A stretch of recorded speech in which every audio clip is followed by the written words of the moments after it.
and welcome to another edition of Maximum Growth Live. I'm one of your hosts, Jay Ruane, CEO of Firm Flex, your social media marketing funnels for lawyers firm, as well as managing partner of Ruane Attorneys, a civil rights and criminal defense firm here in the state of Connecticut. With me, as always, is my man, Seth Price, down there in the Blue Shark Price Benowitz office. Blue Shark, your SEO for law firms, as well as Price Benowitz, your DC, Maryland, Virginia, South Carolina, and God knows where else next when Seth gets a bee in his bonnet and decides to dominate the next market. Seth, as always, how's your week going? It's going well, a little stressful, but all in all good. Well, it wouldn't be running a law firm or another agency. Yeah, there's always something. If it was stressful. In the last half hour, there's somebody bitching and moaning about what happened in a criminal case from 5 years ago. A person who's not with us anymore. We got what do we got? We got a lovely former employee who, one of the issues of leaving our firm is we market them personally so much that it can be years before they fully extract out of our interwebs, not our own controlled ones, but the crawlers and the scrapers that are out there. So always fun, always exciting. What's going on in your world? So I want to talk briefly about something that I think it would be relevant to our audience, and that is departing employees. And one of the things that's going on with they call it the Great Resignation is that people are starting to look at opportunities elsewhere, whether it's attorneys, whether it's administrative staff, whether it's the guy who empties the garbage cans. Any one of those people could be looking for an opportunity elsewhere. And as law firm owners, as business owners, I think we should talk a little bit about when that presents itself and how do you respond? Because, I have a long fuse, but I explode when I explode. And this actually came up with one of my partners who brought it to me, saying, everybody is valuable. And my perspective always was, if you don't like me, bafangul, get on out the door, and don't let the door hit you in the butt on the way out. But, in today's economy, I don't think that's necessarily the right response to take, because if someone's leaving, not only replacing them is difficult, but onboarding them is difficult, training them. And so if you're presented with the opportunity to maybe counter an offer, what sort of calculations do you make mentally, in addition to the dollars and cents, to make that decision? Is it right to try to keep them around? Okay, so let's back up, because it's a great question, what I'm dealing with today, so fresh in my mind. But before we get there, two things, right? First, firm culture. The better that is, the more sort of, the less sensitive somebody's going to be to straight dollars, right? If they love where they work. And secondly, which is not always possible, right? There's certain jobs that are, the job is the job. And if you like, slicing and dicing numbers in accounting, you'll like it. But some people that's a tougher road to go. And the second thing is dollars. Are you competitive with the market? Because a lot of times there are people we get in inexpensively and they're not really savvy to the market. And it may take a random opportunity that falls in their lap, or a recruiter that finds them, that all of a sudden gives them a number significantly higher than where they're at. You were fine for a while. So, and it's a pull and tug, right? Because if you paid everybody top of the market, you'd be out of business, or it'd be much less profitable, wouldn't be out of business. Or, I feel there's always a pull and tug. And something that I have done, and we've talked about a little bit on the show, is making sure that we're truing up as many salaries as possible, keeping the annual reviews in place, making sure you're looking at the market and you're not letting somebody languish far behind. Right? So you're far behind. That's the first I think we talked about this, a couple of months ago on a show, with my propensity to hire brand new lawyers. They have very limited value to almost any firm. But after 6 months of being in a systemized firm and getting them out there on their feet, doing things, all of a sudden, they may, may be worth another $15,000 or $20,000 to the next or more. No, I mean, that's the issue. No, I talk about this all the time. A law clerk comes in at 40. They graduate law school, they're 50. They pass the bar, it's 55, and you can raise to 60. And they're with you for, let's say, 9 months to a year, 10 months. And all of a sudden, they've been on 2 calendar years with Jay Ruane. And all of a sudden, the market says, you know what, my associate left. This guy's a second year, and he knows what he's doing. That's worth 90 to 100 to me. That's a Yeah. big delta. And that's one issue. But let's not that we've talked about that, because there it's partially psychological. To me, it's giving somebody a percentage of what they're worth to you, so that if they are in fact running cases, knowing that they're getting X percent of those cases will keep you honest and them fully compensated. Margins go down slightly, but longevity is definitely there. We had just a case today, lovely guy, who's sort of our junior accounting person. And he's been paid fairly, and was frankly, got some bumps, but could have used a little bit more, and got, with his full comp package, he was just offered something that, at least on paper, when you take in slightly better benefits and a slightly better match, that was about $1,000 to $1,500. I put it at $1,000, but a $1,500 difference. We immediately came back when he sort of said, hey, I want to take another job, and said, what will it take to keep you? And we offered the cash value of benefits versus compensation at the new place. I thought it was a done deal. Didn't happen. So I came back to him and said, hey, what if we took money off the table? Here's a $2,500 signing bonus paid out over a few months. You're now, any way you slice it, several $1,000s ahead of where you'd be. We'll renegotiate after a year, but it's giving you an on-ramp, and you like the place. He Right. really likes his boss. He's in a pod that's there. And to me, part of what I wanted, I may or may not win it, I hope we do, but in Blue Shark, we had a similar one that I may have even mentioned, where somebody, longstanding employee, had an offer.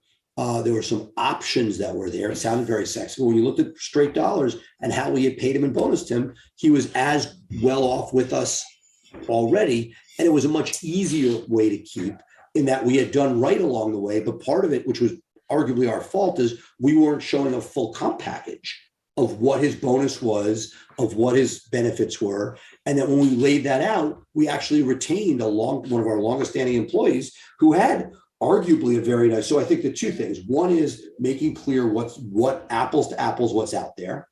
Secondly, keeping the lines of communication open, and ideally letting people know, if you have an opportunity, please bring it to us, because we want to make sure we're at or above market. Doesn't always work, but the more that you have that relationship with people, the better chance you have of not losing somebody stupidly because they say, oh, well, I already accepted. Well, bring it to us first because there's that psychological point. When people make decisions, they very often don't want to go back, and you don't want to be retracting. You want to be pushing forward. So let me ask you this too, and it comes down to a culture question, not necessarily your internal culture of your practice or of the agency, but one of society at large. Back 40, 50, I'm going to age myself here, but everyone can see how old I am. It wasn't uncommon for people to come out of college, get a job, and then that be their home for 30, 40 years until retirement. And then the pendulum really swung the other way, where people were, jobs were fungible and people were moving around a lot. And I think perhaps culturally, you get somebody who's right out of law school or right out of college in your agency situation, or even, in an admin position, junior accountant position in a law firm, handling the books, that type of thing. They're with you for 2 or 3 years. And I tend to look at it as, they did 4 years in college, 4 years in 4 years high school, 4 years college, 3 or 4 years in law school. So now they're out practicing for 2.5, 3 years. They're starting to get that itch where psychologically, okay, it's time to move on to something else. And I'm wondering if the greater culture at large has this wanderlust built into it now, where people are expecting, well, I'm not going to have a job for 10 years or 15 years. I'm going to bounce every 3 years because that is what people do.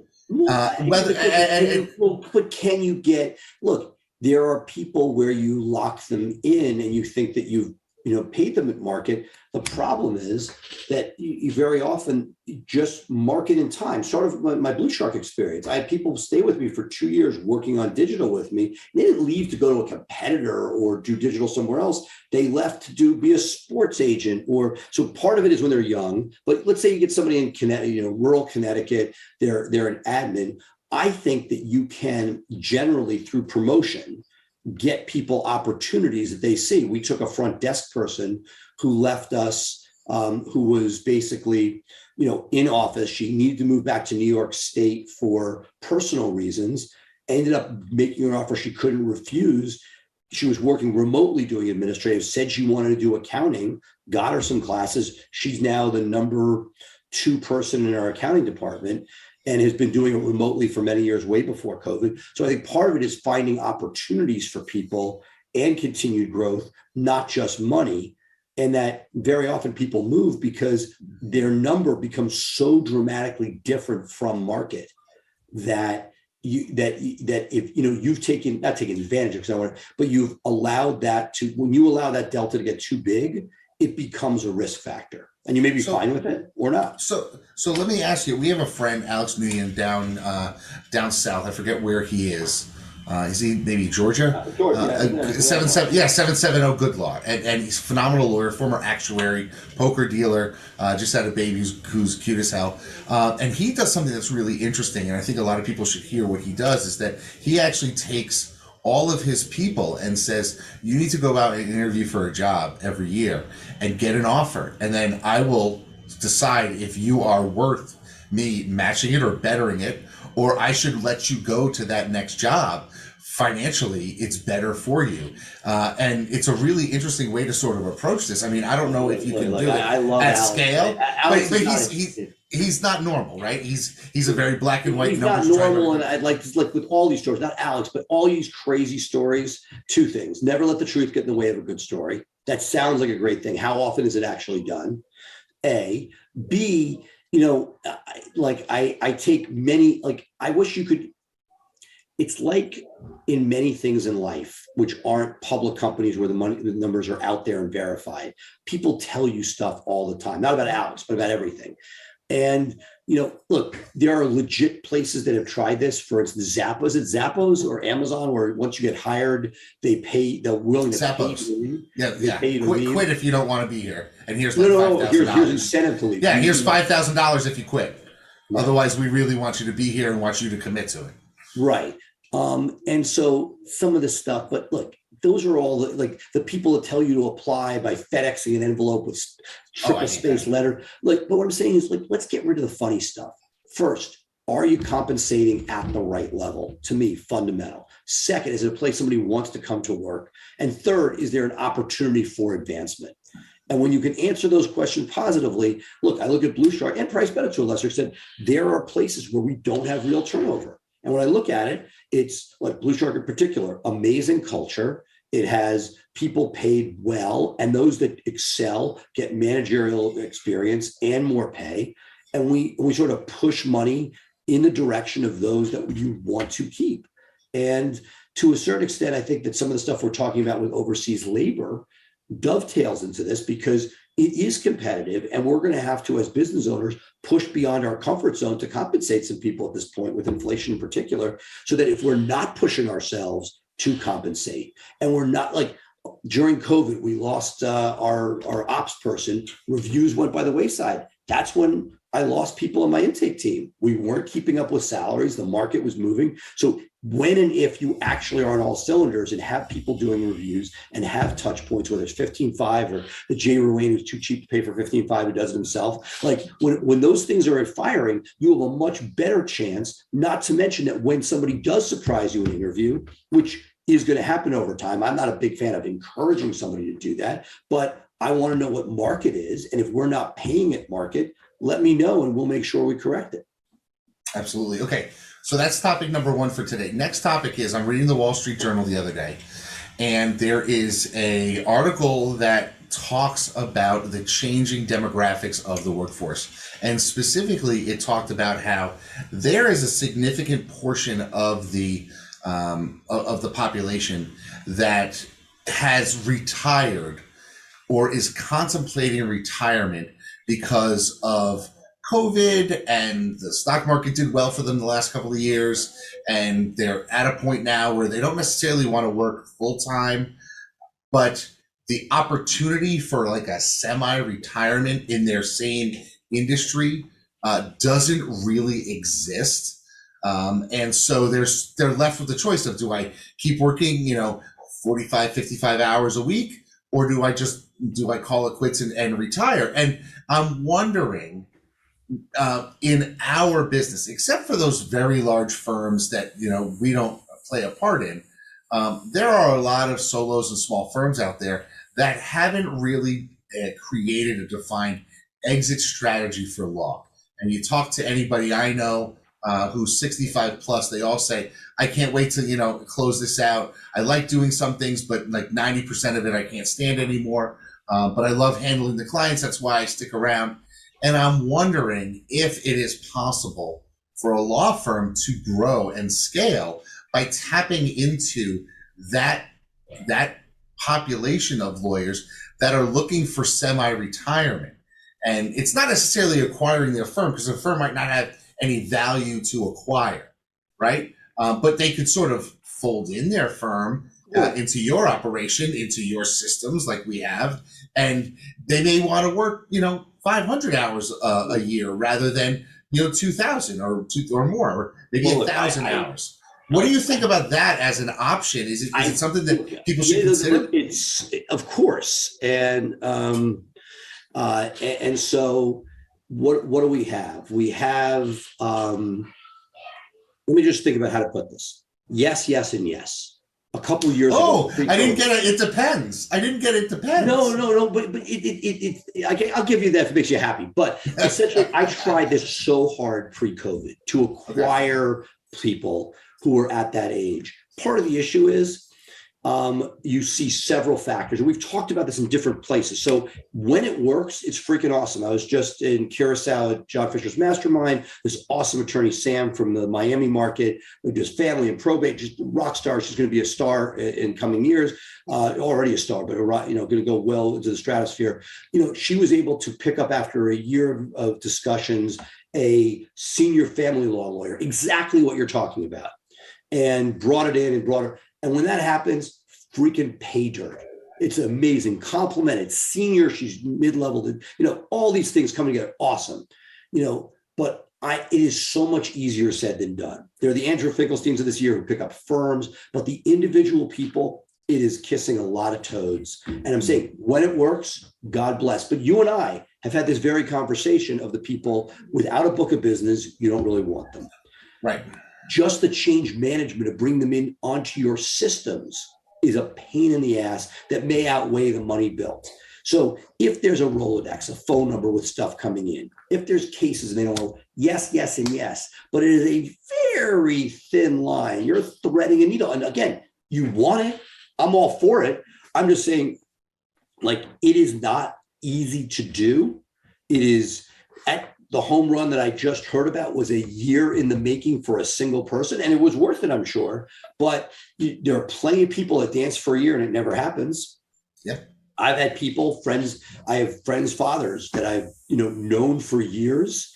And like my dad is 86. So anybody waited for him to retire, that was, maybe he never got the right answer. He's at a bigger firm. He works with a firm besides being senior counsel at my firm, but it is easier said than done. The economics are tough, the change management, you want them following your systems. Good luck with the technology. There are all of those things. So yes, if you get the person the right age, with the right acumen, the right sensibility, some business that's actually make it worth your while, yes. But going back to the Jay Ruane of 5 years ago, when I talked to you, you're like, all these people want jobs and they have broken business models, not ideal. So a lot of them do. And so look, it comes up. There's no reason that we shouldn't be seeing PI people in our market squeezed out.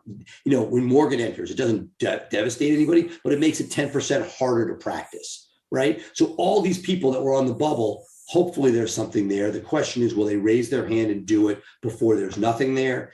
That is really the question. And just like a lot of other areas, like a business development, who's somebody going to refer the case to? If you took this on as a business, I'm going to contact 100 people. Yes, but it's not, other than happenstance and falling into it, a system is going to be needed. Perhaps we'll see that in the great fast growing systems group. What is the system going to be? Are we going to get an overseas talent to go and scrape all of the solos that are out there in the practice areas you want? Are we going to send letters because they don't always open email? What are we going to do to type it? And then what drip campaign? because just like dating, Right. It's not something it's not going to happen on a single cold call. It's going to be, you have to germinate that idea, let it grow in their mind. And frankly, if you just spent that time head down working on your marketing and building, would you be better off? That's where history is written by the victor. When it falls in your lap, it's freaking awesome. But it is, just the change management value of integrating. One of the guys who was at Fisher's Piece, one of my favorite guys out of South Florida, Adam Rosen, is a kick-ass criminal firm down there. He's trying to do a change from one case management software to another, and it's blowing up awfully. We had a great lawyer with us who never fully integrated into our software. He stayed on his own software, never fully came on board. It was part of the reason that it was not a full, it was endemic of the fact that it was not a blowout success. So, each of these things, if you can get the right person, right time with value and buy-in and work, yes, amazing. So you want your depends, there it is. So I want it. It's not easy money. It's not a layup. If you really made a business of it, I think you could do it. There was an entire pre-day at John Fisher's mastermind on acquiring firms. Ken Hardison at Pilma is doing an entire day on buying and selling firms at the final day of Pilma. So there is all sorts of awesome work out there on this. And this is sort of a micro version of the buying and selling firms, but it is not a free lunch. Well, I think one of the challenges is that we all know that lawyers are going to dramatically overvalue the value of their firm, because if they don't have systems in place, if they don't have a brand that they've built and they've just gotten business over the last 30 years by being out there and people knowing them, that tends to drop off. And it's funny, I was talking to my father, and he was lamenting that he doesn't get that many referrals anymore. And I said, well, Dad, you're 72, and the guys who referred you business are now 85, and they're done. Well, that's the easy cop-out answer. How much has he done to cultivate it? How many lunches has he done? How many coffees has he done? How many letters has he written? How many emails has he sent? So, in one sense, yes, there's some of that, but he has a catchment. Generally, he has a bunch of people that are 70 that are still, Oh yeah, absolutely. It's just not as much as it used to be. What was the last time they heard from him? So no, I'm just saying. So look, that is part of what's endemic. Is there? He wants it, but has he paid Look at using Fisher as an example, right? This is a guy wrote 2 books, runs a mastermind underwater. He's done all those things to keep the referral piece going. You're sitting in a freaking swag shirt behind a booth at a Connecticut bar function to get your name out there. Right. I think the reality is that everyone is looking for this sort of magic wand. That I'm gonna get business somehow, but they don't necessarily actually do the hard work to actually get it.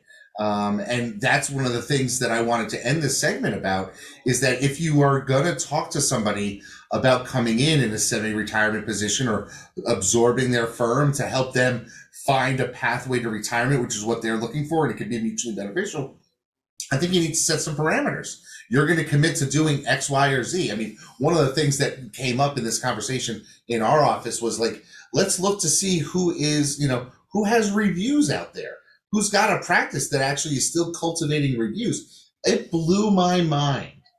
It blows my mind that 3 or 4 of the major names in PI in our state have 7, 4 reviews. But Jay, thank freaking God. You say, I look at the other way. I look at half empty, half full. If they didn't, we'd be done. When I entered the market, I grew my firm, reflecting with somebody, in a 7-year period, we added 25 lawyers or some craziness, right? If the other guys around me were doing these things. So, look. I hear you.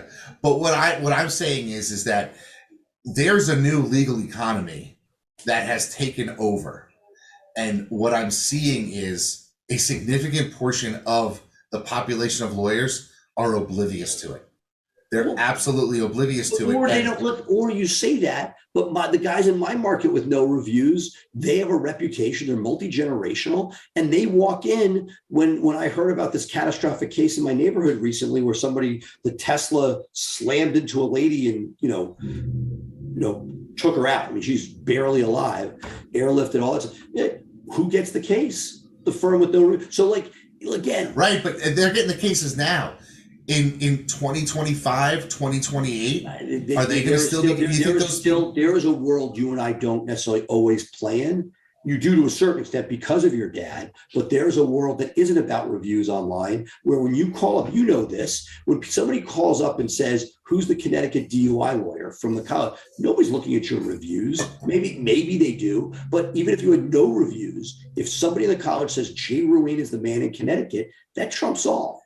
And so, pick your poison. Like, yes, I'm not. So to me, if you're expecting reviews in the full package, that's not what's going to come. What you're going to find is the person who has that name. And then you could have both.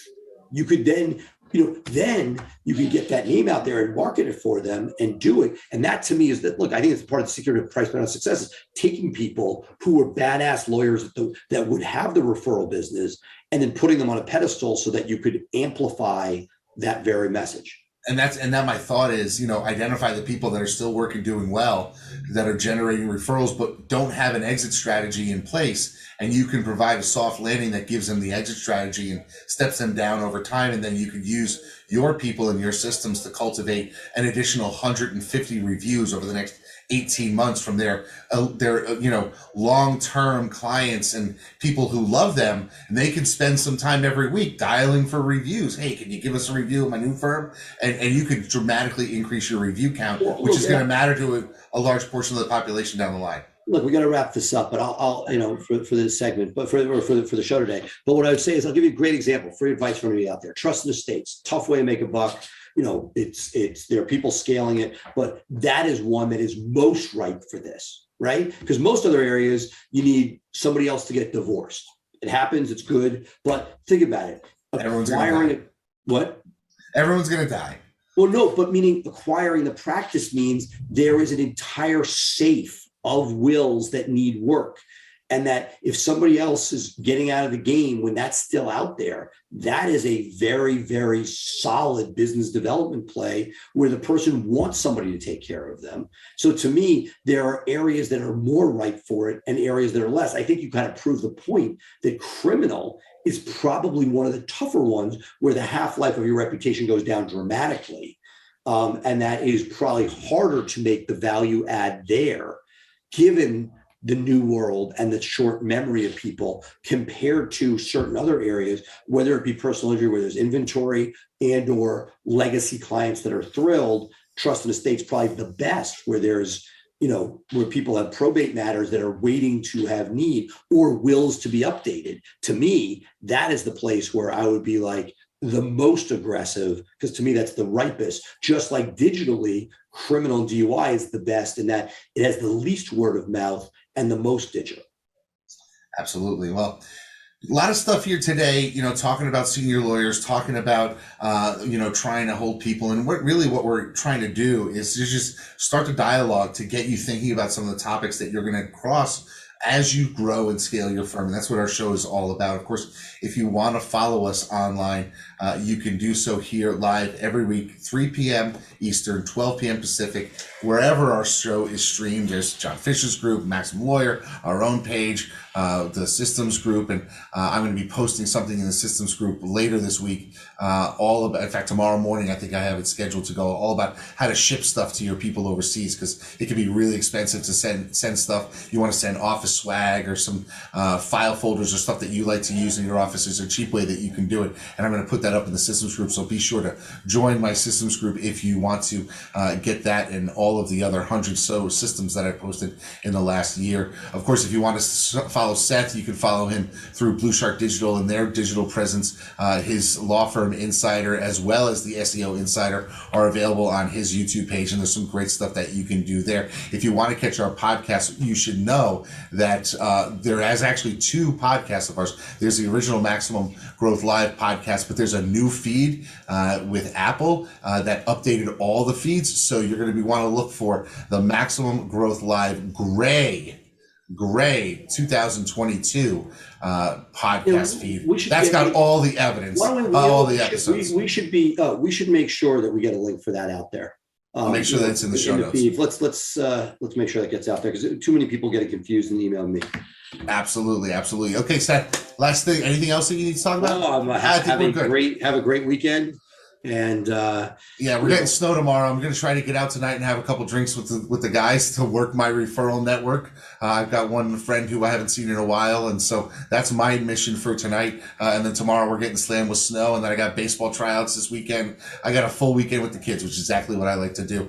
And then hopefully sometime soon I'll be getting into warmer weather. So that's my plan. Anything you got going on? I got one of my Happy Blue Shark clients gave me his glass side seats for Flyers caps in Philly. Oh, there you go. Taking a kid down there, and we got a bar mitzvah just a weekend away. So countdown for that. Got to go press the suit.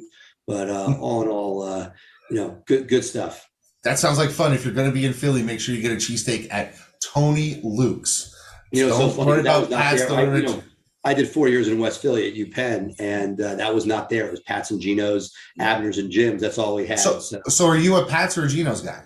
It's funny because I use that as my question whenever somebody calls in from Philly. I train if you see a 215-610 number, always ask that question. And my answer is whatever had the shorter line. I love them both. See, I'm not a Geno's fan at all. One of my very first dates with my wife was the Pat's and Geno's, a cheesesteak taste-off. I'm a Pat's guy through and through. I am not a Geno's guy. I don't want to go near Geno's whatsoever. So, folks, I am Pat's. He's whatever. And we are Max Growth Live. Thanks for watching, and we'll see you next week. Have a great one. Bye for now.